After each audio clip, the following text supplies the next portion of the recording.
আসসালামু আলাইকুম। আশা করি সবাই অনেক, অনেক ভালো আছেন এবং সুস্থ আছেন। তো ক্রিপ্টো মার্কেটের হাইপ কি শেষ? বিয়ার মার্কেট কি শুরু? তো এইরকম অনেক প্রশ্ন আপনাদের মনে উকি দিতে পারে। তো এই সমস্ত প্রশ্নেরই উত্তর খোঁজার চেষ্টা করব আজকের ভিডিওতে। ভিডিও শুরু করার আগে একটি ডিসক্লেইমার।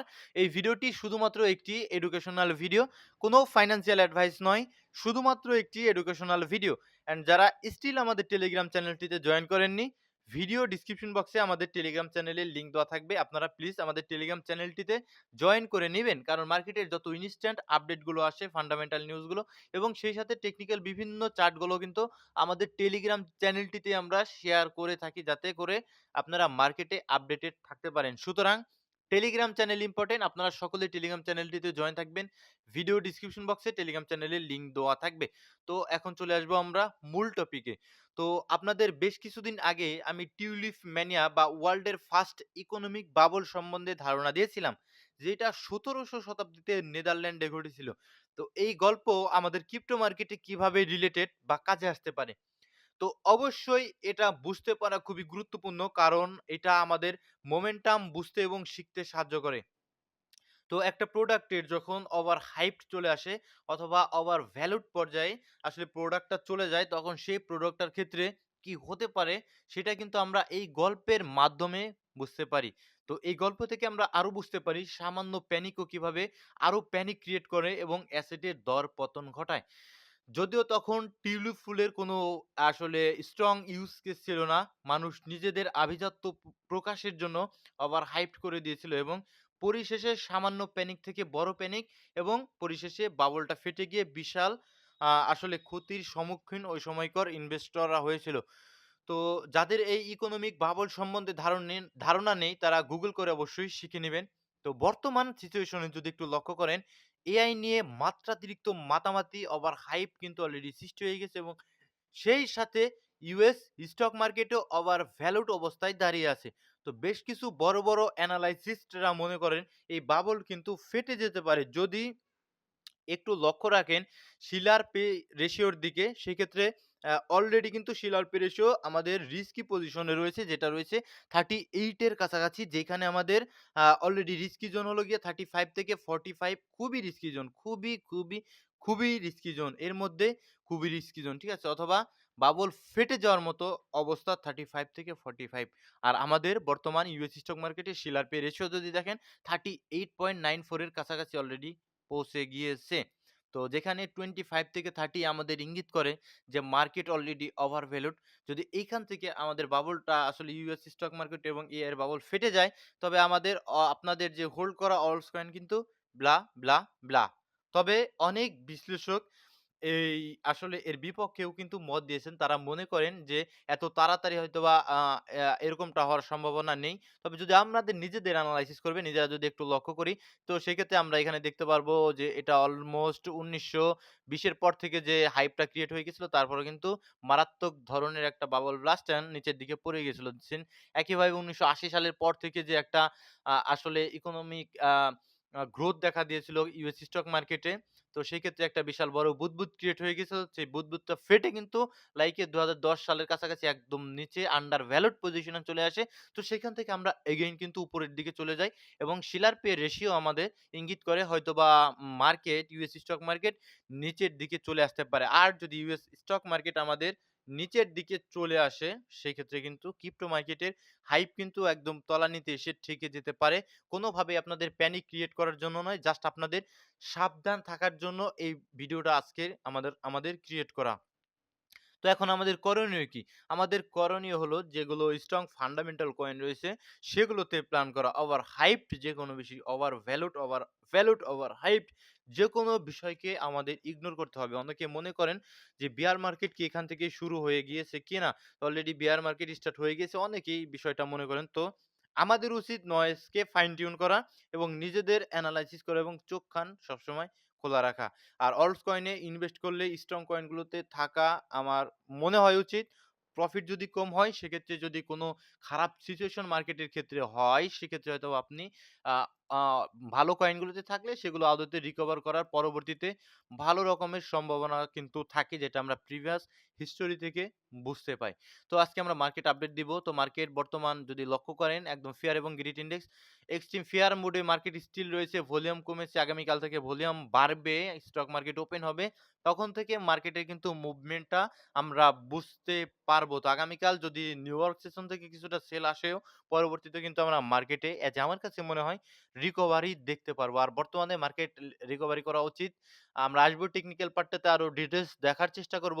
এখানে যদি লক্ষ্য করেন আমাদের লিকুইডিটি হিট ম্যাপ উপরের দিকে লিকুইডিটি রয়েছে লাইক $৯৩,০০০ এর আশেপাশে আমাদের একটা গাঢ় হলুদ যেটা আমরা দেখতে পাচ্ছি। এখানে কিন্তু লিকুইডিটি জমা স্টার্ট করেছে। আর নিচের দিকে ৮০,০০০ এর কাছাকাছি উইক মেরেছিল। বাট সেখানেও কিছুটা সামান্য পরিমাণ লং পজিশন বর্তমান মার্কেটে আস্তে, আস্তে ওপেন হওয়ার চেষ্টা করছে। দ্যাটস হোয়াই আমরা এইখানে কিছুটা দেখতে পাচ্ছি লিকুইডিটি জমা স্টার্ট করেছে। বাট মেক্সিমাম লিকুইডিটি কিন্তু উপরের দিকে থাকবে। কারণ মেক্সিমাম বড়, বড় আসলে যারা মার্কেটে অ্যাকচুয়ালি ট্রেড করে তারা কিন্তু মেক্সিমামই বিয়ার মার্কেট মনে করেই শর্ট পজিশন ধরা স্টার্ট করেছে। তো সেক্ষেত্রে আমরা মার্কেটে কিন্তু রিকভারি দেখার সম্ভাবনা আমাদের যথেষ্ট রয়েছে। বর্তমান সিচুয়েশনে। অ্যান্ড টেকনিক্যাল পার্টে আসলে বিষয়গুলো আপনার কাছে আরো কিছুটা ক্লিয়ার হবে। তো যদি আমরা আ সিম্পল মুভিং এভারেজ যেটা মুভিং এভারেজ আমরা যদি একটু দেখি, সেক্ষেত্রে আমাদের যে 50 মুভিং এভারেজটা ব্রেকডাউন দেওয়ার পরে আমরা বিভিন্ন সময় বলার চেষ্টা করেছিলাম যে ভাই মার্কেট কিন্তু আমাদের নেক্সট মেজর সাপোর্ট যেটা থাকবে, সেটা আমাদের অলমোস্ট 100 মুভিং এভারেজের কাছাকাছি থাকবে।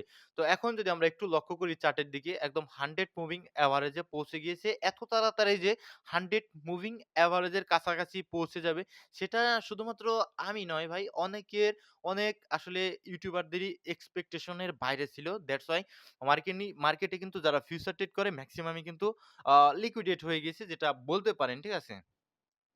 তো এখানে লক্ষ্য করেন আমাদের পরিষ্কারভাবে যেটা 100 মুভিং এভারেজ রয়েছে এটাকে রেসপেক্ট করছে এবং উইকলি টাইম ফ্রেম যদি এর উপরে ক্লোজ দিতে পারি ইনশাআল্লাহ আমরা মার্কেটে কিছুটা উপরের দিকে রিকভারি মার্কেটে আমরা অবশ্যই দেখতে পারবো, যেটা আপনারা হেটেড র্যালিও বলতে পারেন। সেরকম একটা র্যালি আমাদের মার্কেটে এক্সপেক্টেড। আর যদি এটাকে রেসপেক্ট না করে নিচের দিকে ক্লোজ দেয় আমাদের 100 মুভিং এভারেজের নিচে ক্লোজ দেয়, তাহলে কিন্তু আমাদের নেক্সট সাপোর্ট যেটা থাকবে অলমোস্ট $৭৩,০০০-৭৪,০০০ আশেপাশে আমাদের নেক্সট সাপোর্টটা কিন্তু বিটিসির থাকবে। Okay fine. অ্যান্ড এইখান থেকে আ যদি লক্ষ্য করেন সেক্ষেত্রে আমাদের এখানে একটা আমি চার্টগুলো ওপেন করে দেই। ডিমান্ড জোন ছিল, ঠিক আছে? তো এই ডিমান্ড জোনের অলমোস্ট 50% উইকলি টাইম ফ্রেমে ভালো মতো কিন্তু গ্র্যাব করেছে। গ্র্যাব করে ভালো পরিমাণ লিকুইডিটি মার্কেটে পেয়েছে এবং যেটা থেকে শক্তি আহরণ করে মার্কেট এখন উপরের দিকে যাওয়ার চেষ্টা করে। তো মার্কেটে আমরা এক্সপেক্ট করতে পারি কিছুটা উপরের দিকে আপওয়ার্ড মুভমেন্ট আমরা কিছুটা এক্সপেক্ট করতে পারি। যদিও আমাদের যে ট্রেন্ড লাইনটা ছিল সেটাকে ব্রেকডাউন দিয়ে দিয়েছে এবং এইখান থেকে কিন্তু আমাদের পরবর্তীতে আসলে যদি উপরের দিকে যায়ও এই সমস্ত ট্রেন্ড লাইন থেকে কিন্তু আমাদের পরবর্তীতে রিজেকশন আসার সম্ভাবনা বেশি থাকবে। যেটা আমার কাছে মনে হয়। ঠিক আছে? আর উইকলি টাইম ফ্রেমে আরেকটা বিষয় যদি লক্ষ্য করেন আরএসআই তে আমাদের আ মোটামুটি ওভারসোল্ড পজিশনে বিটিসি দাঁড়িয়ে আছে আমাদের উইকলি টাইম ফ্রেমে, লঙ্গার টাইম ফ্রেমে। তো এইখান থেকে সামান্য উপরের দিকে রিকভারি আমরা অন্ততপক্ষে এক্সপেক্ট করতে পারি। অ্যান্ড যদি আমাদের আ 100 মুভিং এভারেজ যেটা ওটাকেও যদি রেসপেক্ট না করে তাহলে 200 মুভিং এভারেজ যেটা কিন্তু নিচের দিকে রয়েছে। তো সেটা এখন পর্যন্ত আমার কাছে মনে হয় না অতদূর আসবে। আমার কাছে মনে হয় এইখান থেকে আমার ব্যক্তিগত ওপিনিয়ন হলো মার্কেট এখান থেকে রিকভারি করে উপরের দিকে যাওয়ার চেষ্টা করবে। Okay fine. এখন আমরা আরো শর্টার টাইম ফ্রেমের এনালাইসিস এ যাবো। ঠিক আছে? তো শর্টার টাইম ফ্রেম এনালাইসিস এ যদি যাই আমরা ডেইলিতে, তো ডেইলিতে যদি আসি trend is your friend. Trend is your friend. তো ট্রেন্ডকে যদি আমরা লক্ষ্য করি সো ক্লিয়ার ভাবে ডাউন ট্রেন্ড এর মধ্যেই রয়েছে স্টিল। খুব বেশি বুলিশ হওয়ার মতো কোনো কিছু হয়নি। এখান থেকে আমাদের বেয়ারিশ রিটেস্টমেন্ট এক্সপেক্টেড। সো যদি বেয়ারিশ রিটেস্টমেন্ট করে সেক্ষেত্রে আমি অবশ্যই ফিফথ ডে আইডেন্টিফাই করব। অন্ততপক্ষে এই জোনটা অবধি আমাদের বিয়ারিশ রিটেস্ট করা অন্ততপক্ষে উচিত, যেটা অ্যারাউন্ড $৯৮,০০০ এর আশেপাশে। তো এই জোনটা অবধি আমাদের বিয়ারিশ রিটেস্ট প্রথমত এক্সপেক্টেড। দেন হয়তোবা আমাদের $১,৬০,০০০ অবধি আমাদের এখানে সাপ্লাই জোন রয়েছে।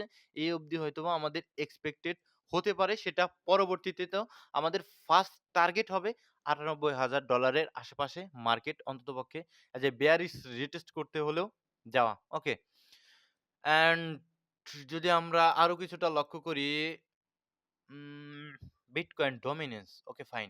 ডমিন্যান্স কে আমরা দেখতে পাচ্ছি অনেকদিন ধরে ডমিন্যান্স এর এনালাইসিস আমরা করতে পারছি না।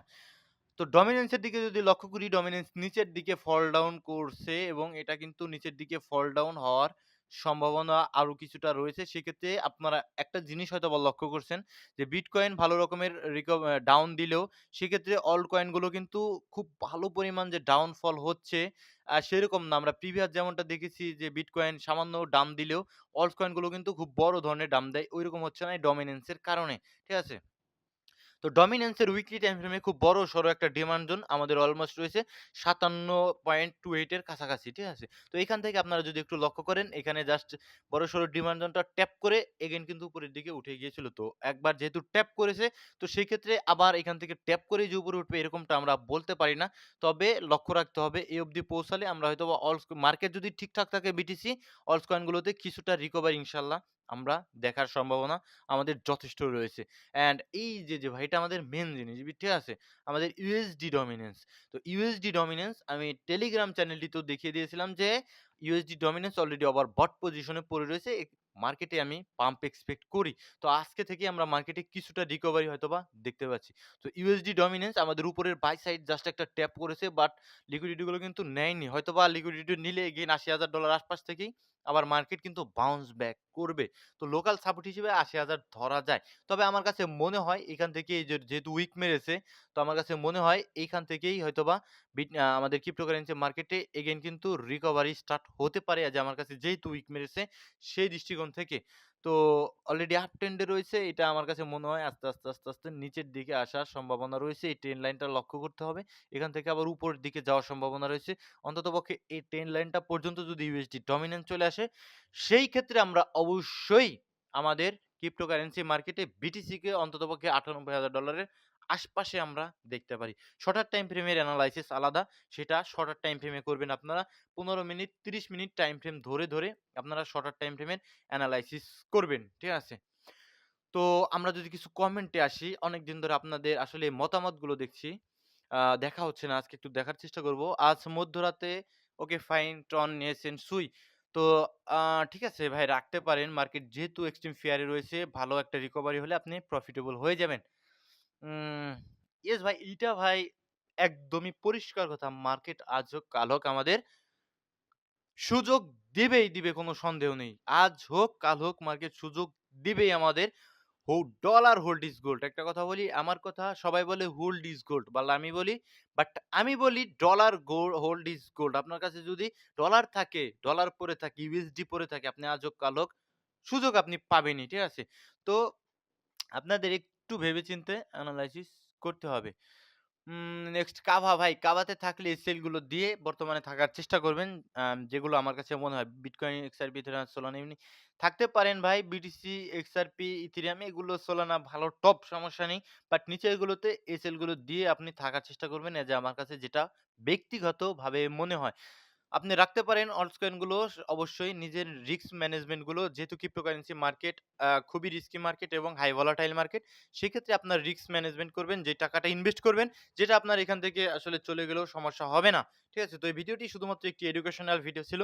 যারা স্টিল আমাদের টেলিগ্রাম চ্যানেলটিতে জয়েন করেননি, ভিডিও ডিসক্রিপশন বক্সে আমাদের টেলিগ্রাম চ্যানেলের লিঙ্ক দেওয়া থাকবে, জয়েন করে নিবেন। আসসালামু আলাইকুম ওয়া রাহমাতুল্লাহি ওয়া বারাকাতুহু।